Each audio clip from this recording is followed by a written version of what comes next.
કેન્દ્ર સરકાર દ્વારા ટેક્સમાં મોટી રાહત લોકોને આપવામાં આવી છે અને આજે મુદ્દે આપણે વાત કરીશું જૈનિક વકીલ સાથે કે જેઓ ટેક્સ કમિટીના ચેરમેન છે. જૈનિકભાઈ, ટેક્સ સ્લેબમાં મોટો ફેરફાર કરવામાં આવ્યો છે, 12 લાખ સુધી રાહત આપવામાં આવી છે અને અલગ અલગ સ્લેબ પણ બનાવવામાં આવ્યા છે. કેટલો ઓવરઓલ ફાયદો આપ જોઈ રહ્યા છો?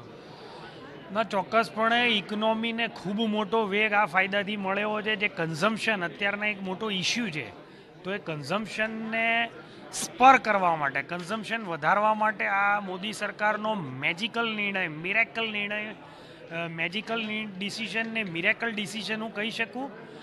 આ ડિસિઝનથી જે મિડલ ક્લાસ છે, મિડલ ક્લાસ એક હાયર મિડલ ક્લાસ તરફ જશે, કન્ઝમ્પશન કરવા નીકળશે. સીધો ફાયદો દરેકના ખિસ્સામાં અંદાજિત લાખેક રૂપિયાનો સીધો ફાયદો થશે, જેનો ઉપયોગ એ ઇકોનોમી ઇન્ફ્યુઝ કરવામાં કરશે. કુલ મિલાકર જોઈએ તો આ બજેટમાં ખૂબ બોલ્ડ સ્ટેપ લીધું છે.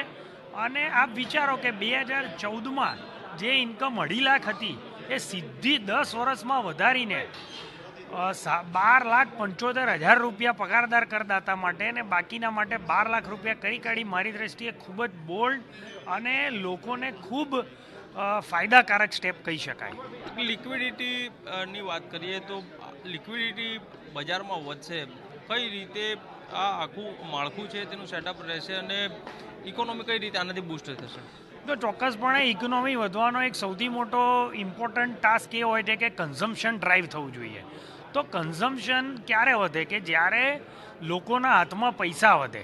તો પૈસા કઈ રીતે વધે? તો બીજું તો જે રૂટીન તમારે જે સેલરીને વધતું હોય કે બીજી કોઈ તમારી ઇન્કમ વધતી હોય તો એ તો તમારે ઇન્ફ્લેશન મેચ કરવામાં જ જતી રહે. પણ જ્યારે ટેક્સ, જે ગઈ સાલ તમે ટેક્સ ભર્યો છે એનાથી સીધો તમારે 80,000, લાખ રૂપિયા, 50,000 રૂપિયા દરેકની ઇન્કમ પ્રમાણે ઓછો ભરવાનો આવે, તો મારી દ્રષ્ટિએ એ સીધા જ રૂપિયા કન્ઝમ્પશનમાં જવાના.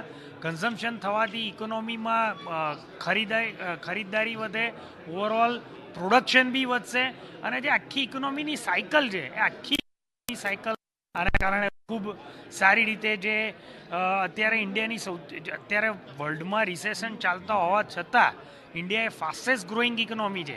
2047માં વિકસિત ભારત બનાવવાનું છે, 2027માં 5 ટ્રિલિયન ઇકોનોમી બનાવવાની છે. તો આ બધામાં જે જીડીપી ગ્રોથ આપણો 6-6.5% છે એને બદલે 8% સુધી કરવાનો છે. તો એ જીડીપી ગ્રોથ એ આ જો કન્ઝમ્પશન વધશે, ઇન્ડસ્ટ્રીયલ ઓવરઓલ પ્રોડક્શન વધશે, એગ્રીકલ્ચર ગ્રોથ થશે, એક્સપોર્ટ ગ્રોથ થશે, તો કુલ મિલાકર જે આપણો ગ્રોથ છે એ ગ્રોથ આપણે અચીવ કરી શકીશું. તો જે પ્રમાણે જૈનિક વકીલ છે તે કહી રહ્યા છે કે આ જે ટેક્સેશન માળખામાં ફેરફાર કરવામાં આવ્યો છે, સાથે જ જે પ્રમાણે લિક્વિડિટીને લઈ અને કેન્દ્ર સરકાર દ્વારા નિર્ણય કરવામાં આવ્યો છે અને તેનાથી આગામી સમયમાં ઇકોનોમીને મોટું બૂસ્ટ મળશે. કેમેરામેન મેહુલ પટેલ સાથે કશ્યપ જોશી, સંદેશ ન્યૂઝ, અમદાવાદ.